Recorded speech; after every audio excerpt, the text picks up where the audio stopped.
The loudest voice during a crisis should not be fear. It should be what? Faith. Faith, mga kapatid, pananampalataya. Mga kapatid, God's people are called to be a blessing even in imperfect societies.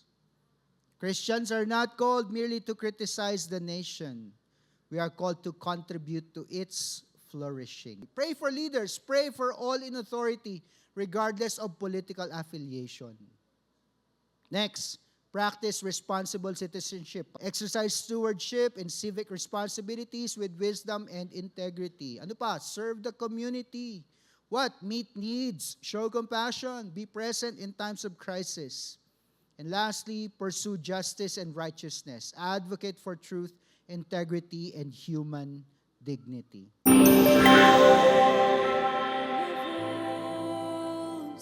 Around your throne, who can know your glory?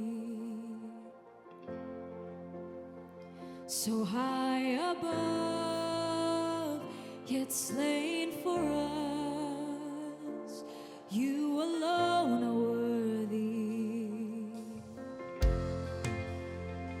It all revolves around your throne. Who can know your glory? So high above, yet slain for us, you alone are worthy. And the praise is yours, and the praise is yours. You're the one we bow before, reigning over us as we lift you up. You will reign forevermore.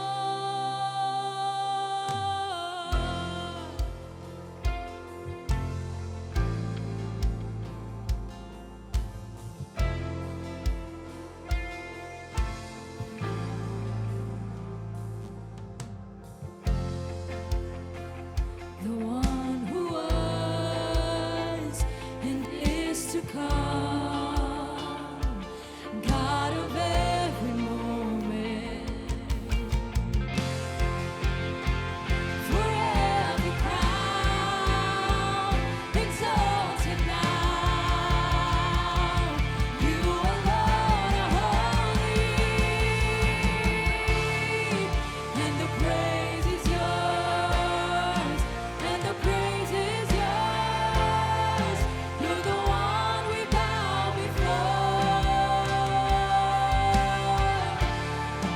reigning over us as we lift you up. You will reign forevermore.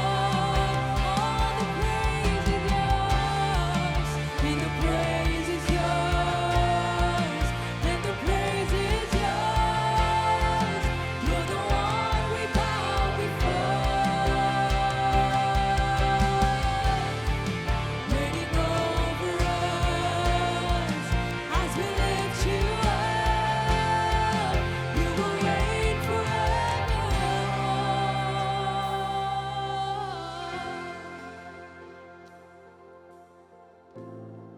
We give you all the praise you deserve, all the glory. It's all yours, God.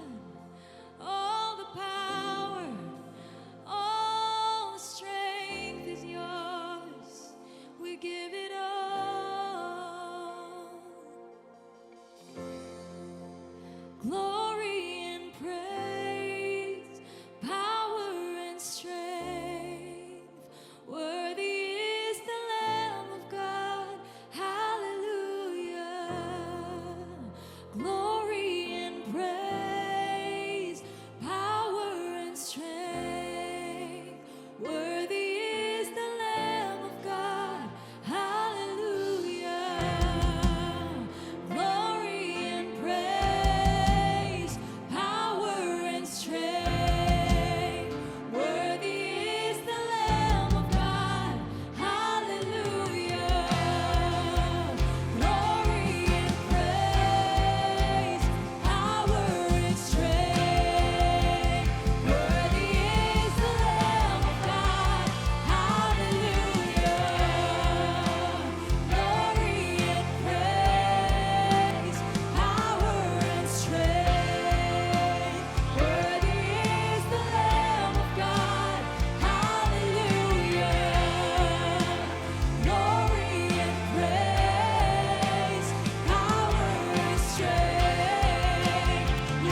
It all revolves around your throne.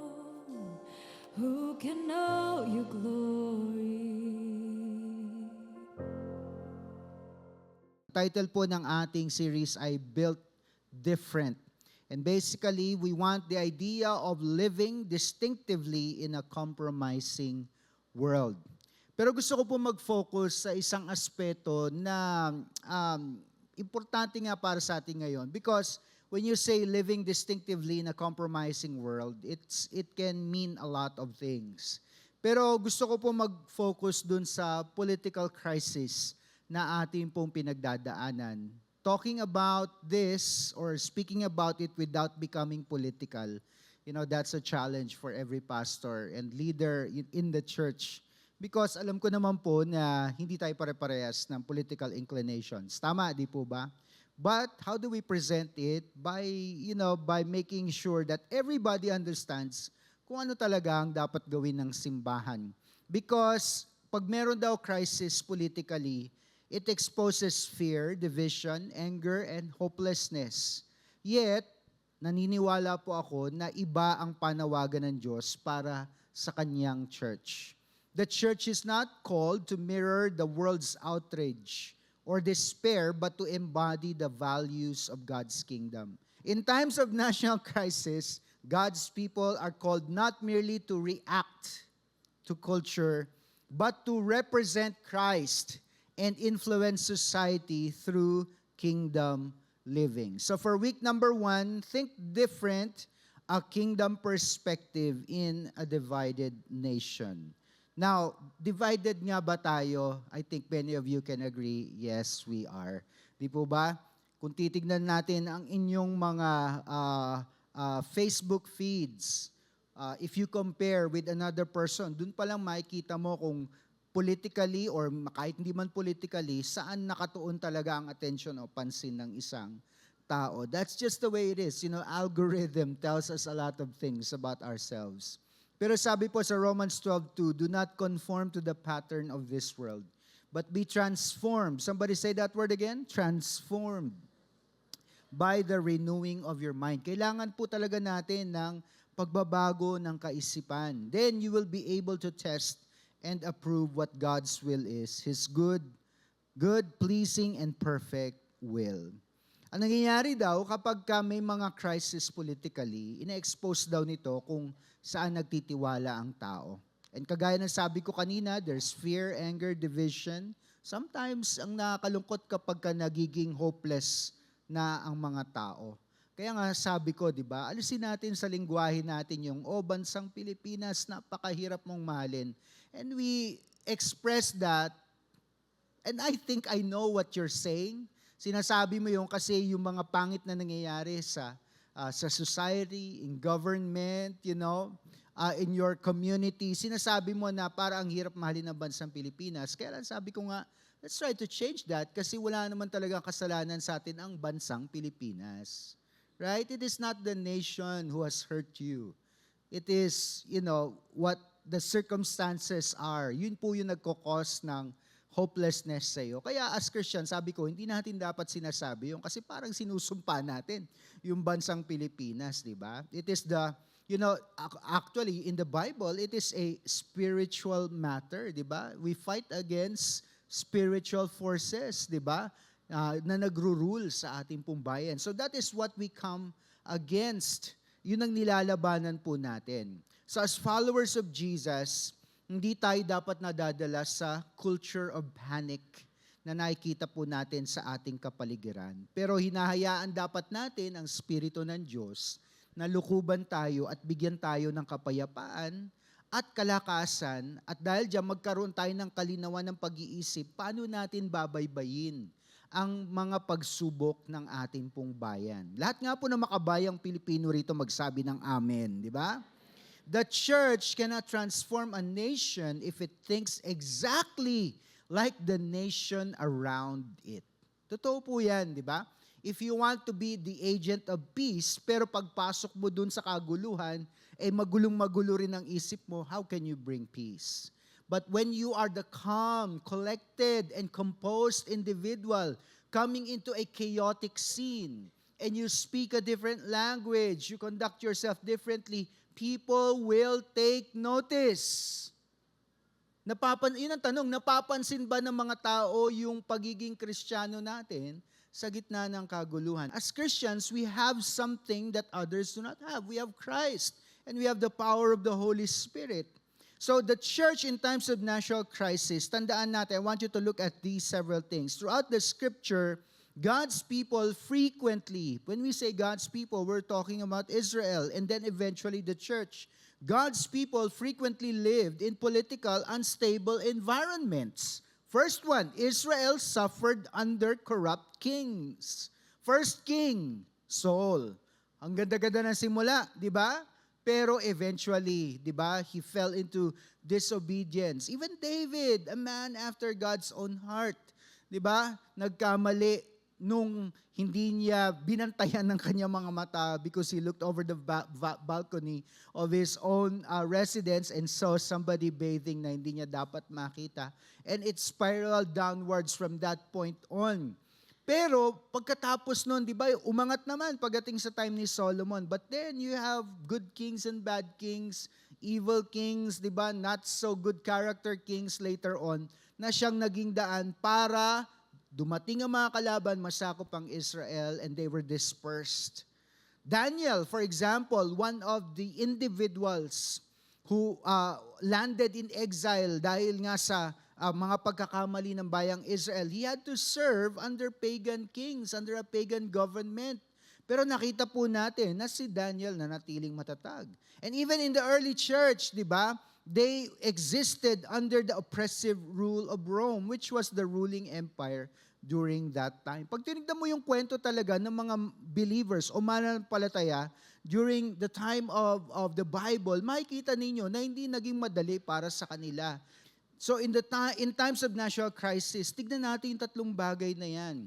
In every generation, ito naman ang good news. God's people were called upon to remain faithful and be influential. Tandaan po natin, kahit may crisis politically, ang sovereignty ng Panginoon Diyos ay hindi nababawasan. Makapangyarihan pa rin ng Lord. Kung naniniwala kayo dyan, magsabi po kayo ng amen, di ba? Psalm 22:28, for dominion belongs to the Lord and He rules over the nations. Kung meron mang instability sa gobyerno, God is not surprised. If there is corruption or social unrest, God knows that it is going on, di ba? When certain leaders or people are elected in a position of government, God knows that they will be elected. Pero ito po, tandaan po natin, He remains in control.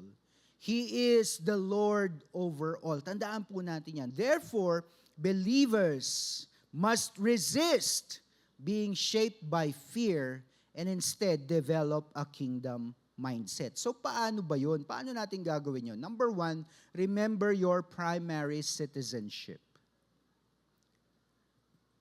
Bilang mga Filipino, kaya tinawag tayong Filipino kasi dito tayo pinanganak. Pinanganak tayo sa Filipino parents. If you're a foreigner, di ba? At dito ka pinanganak, pwede mong piliin na ikaw ay magkaroon ng citizenship na Filipino. So ganun ang pagkakakilanlan natin sa citizenship sa lupa.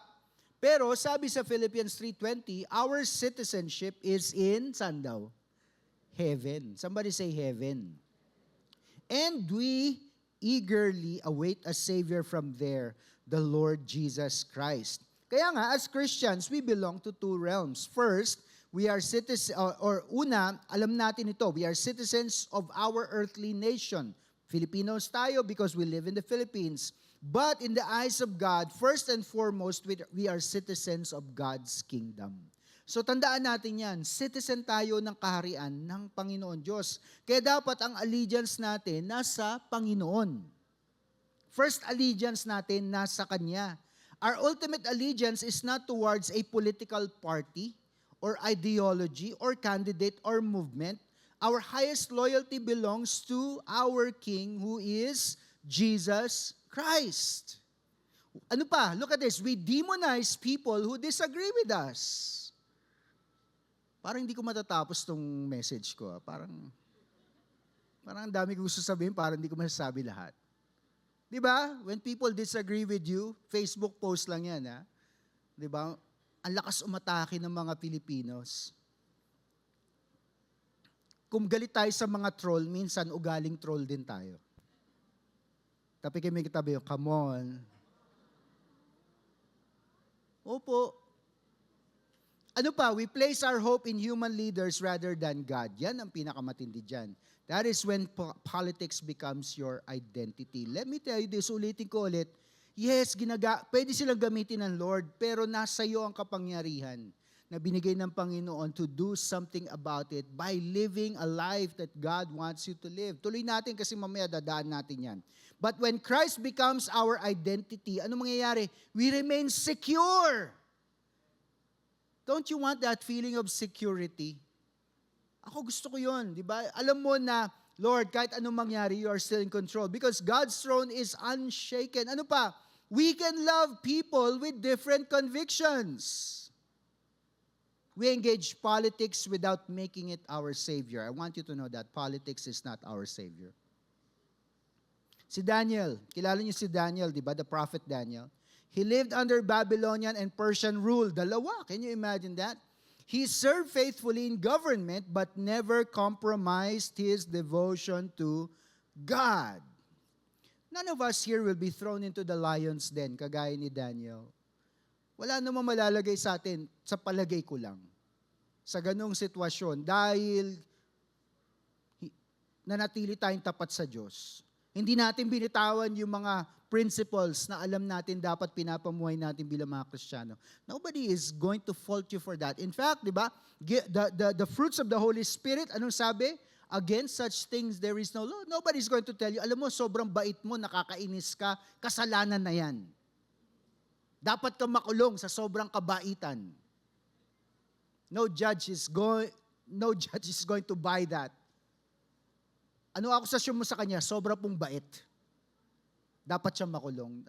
No judge is going to believe that, and no judge is going to accept that. Sabi nga Daniel 6:10, now when Daniel learned that the decree had been published, he went home to his upstairs room where the windows opened towards Jerusalem.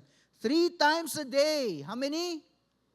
He got down on his knees and prayed, giving thanks to his God, just as he had done before. Hindi dahil sa may public decree na pag hindi sumamba doon sa image ni King Nebuchadnezzar, 'di ba? Hindi doon nagsimula yung kanyang pagiging tapat sa Diyos. Before that, he was doing exactly what God asked of him. Here are things that you need to ask yourself. What affects my emotions more, the state of politics or the sovereignty of God? Saan ka mas naapektuhan? Next, is my identity more shaped by my political opinions than my relationship with Jesus Christ? You take a picture of that and you look at it for the rest of this week and pray about it, because I believe it's important for you to have the answers to those questions. Christians should be politically engaged, yes. Hindi ko po sinasabing hindi tayo mag-engage, but we have to be spiritually anchored. Hindi ka pwedeng tumalon sa ilog na puno ng perana kung hindi mo alam paano ililigtas ang sarili mo pag umatake yung mga mapanganib na isda na ito. Tama ba? But you can jump in a pool full of sharks when you know how to swim with the sharks and not get eaten by them. Marami sa atin, hindi natin alam Tumatalo na lang tayo dun sa pool, tumatalo na lang tayo dun sa ilog, at sinasabi natin, kaya ko to, kaya kong panindigan, kaya ko silang baguhin. Pero nangyayari, sila ang nagbago sa'yo. Come on. Reality check. Sila ang nagbago sa'yo. Why? Because you are not anchored. Sometimes the best thing to do is not to jump into the pool.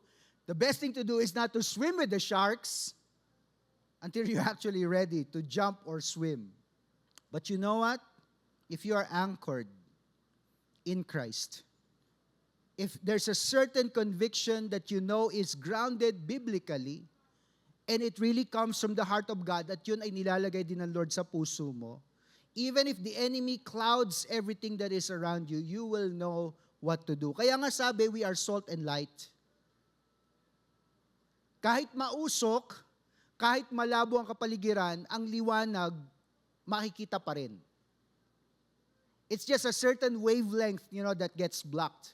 Kaya nga kapag ka-foggy, anong sabi nila? Yung mga ilaw na normal, kagaya ng mga halogen lamps ninyo, tapos yung mga fog lights na dilaw, mas tumatagos. Yes, there are some wavelengths of light that will not be seen, like white, for example. Ganon din dapat sa buhay natin. Hindi lang naman isang wavelength natin eh. Kaya nga pagdating sa fruit, hindi lang isang wavelength. Hindi ka lang dapat loving, dapat peaceful ka din, di ba? Hindi ka lang dapat peaceful, dapat pasensyoso ka din. Kasi at times, hindi love ang kailangang ipakita, dapat patience, di ba? Reject the spirit of fear and division.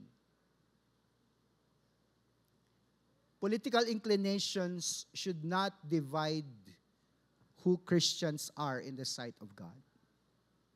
We can accept, we can honor, we can respect. There are countries, there are nations. Let me just reference it again. Singapore, for example. We reference that nation. How can they exist together? Yung mga Chinese, yung mga Indian, di ba?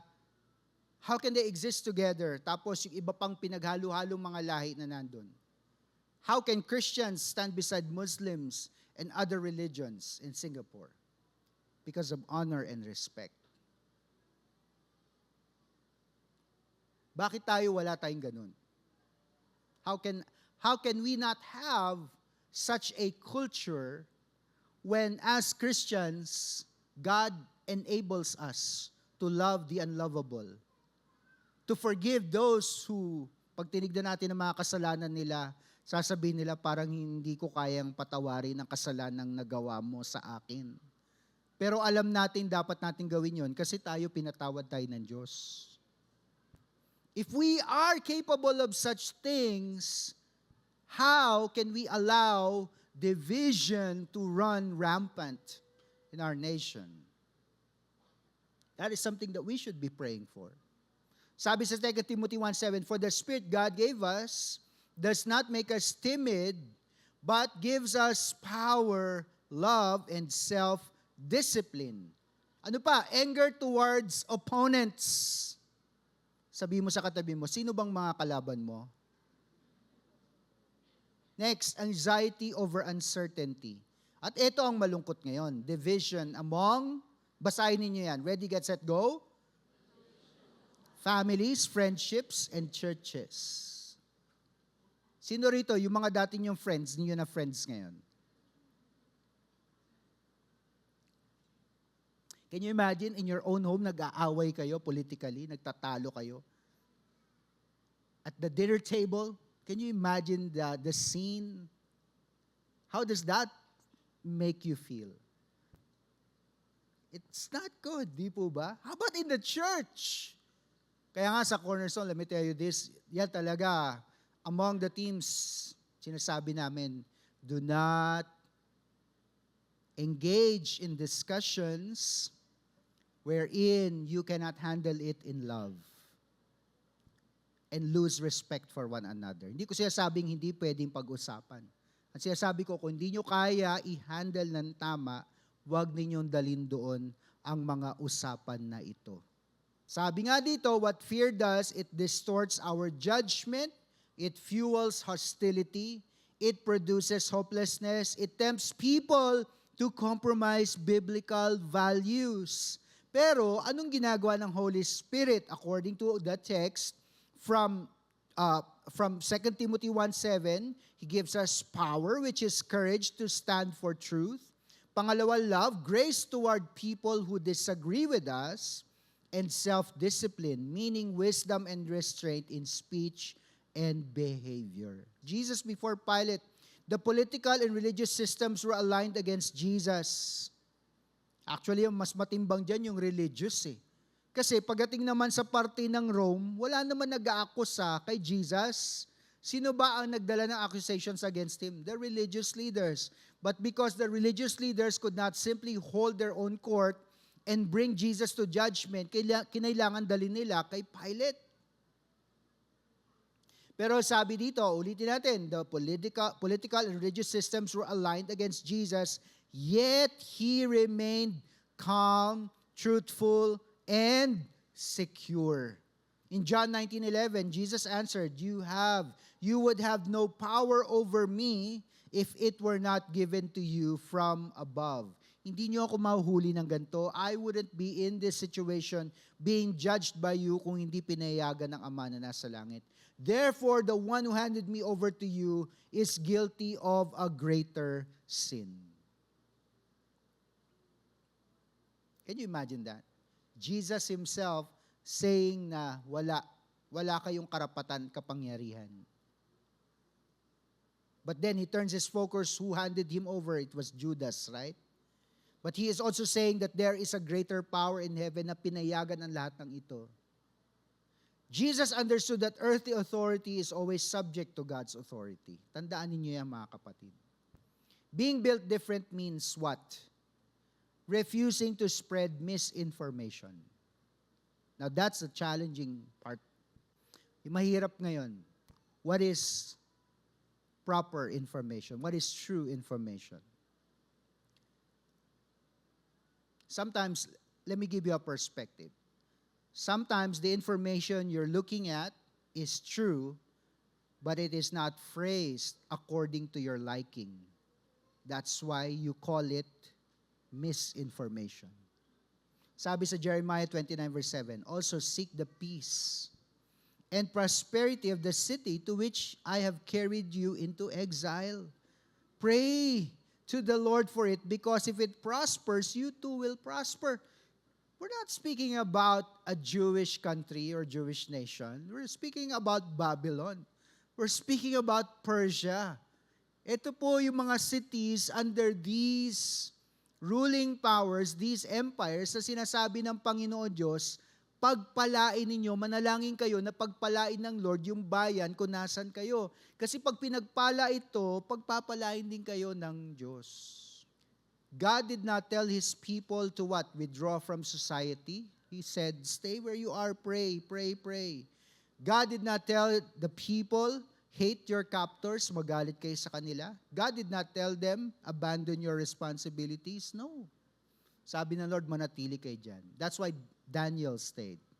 That's why Shadrach, Meshach, and Abednego said to the king, kahit po itapon ninyo kami sa apoy, hindi man kami iligtas ng aming Diyos, hindi po magbabago ang aming paninindigan. Pero dahil dun sa apat na yon, mga kabataan sila when they were taken into Babylonian captivity. But because of them, Babylon was impacted by their faith. Marami kayang nabago ang kanilang pananaw, ang kanilang kaisipan because of those people? Yes. Because God moved. God commanded them, seek the welfare of the city. Mga kapatid, God's people are called to be a blessing even in imperfect societies. Christians are not called merely to criticize the nation. We are called to contribute to its flourishing. Yan ang matinding tanong. I can post as much as I can without accomplishing anything that is concrete, that helps my nation change. So what can I do that actually helps it to flourish? That actually makes an impact? See, kung lahat tayo ganyan mag-isip, mga kapatid, I tell you, maraming babago. Pray. We seek the welfare of the nation. Pray for leaders. Those who will continue to pray and will now start praying for leaders, say amen. Pray for leaders. Pray for all in authority, regardless of political affiliation. Next, practice responsible citizenship. Kanina ko pa sinasabi yan. Exercise stewardship and civic responsibilities with wisdom and integrity. Ano pa? Serve the community. What? Meet needs. Show compassion. Be present in times of crisis. And lastly, pursue justice and righteousness. Advocate for truth, integrity, and human dignity. Serve faithfully within Egypt's government and became an instrument of preservation during a national crisis. Paano nagsimula ang kwento ni Joseph? Binenta ng kanyang mga kapatid. Pero dahil binenta siya ng kanyang mga kapatid, at kahit na napakapangit ng kanyang sitwasyon, naging tapat at hindi siya nag-waver sa kanyang pananampalataya sa Diyos. Hindi lang siya ang niligtas ng Lord, niligtas ang kanyang bayan, niligtas pa yung bayan kung saan siya nilagay ng Panginoon. The church changes a nation not by withdrawing from society, but by faithfully serving it. So let's bring this to a close. Conclusion, political crisis reveal where our confidence truly lies. The world says, protect yourself. The world says, choose sides. The world says, fight for power. The world says, live in fear. Pero ang sabi ni Jesus, renew your mind. Next, seek first my kingdom. Ito, Jesus says, love your neighbor. And finally, he says, be a blessing to your nation. Last two statements. A divided nation needs more Christians. Wow, I cannot emphasize that enough. A divided nations need more than Christians who repeat political talking points. It needs believers who are built different, renewed mind, secure in hope, and shaped by the values of God's kingdom. You see, kingdom-minded believers become stabilizing influences in unstable times.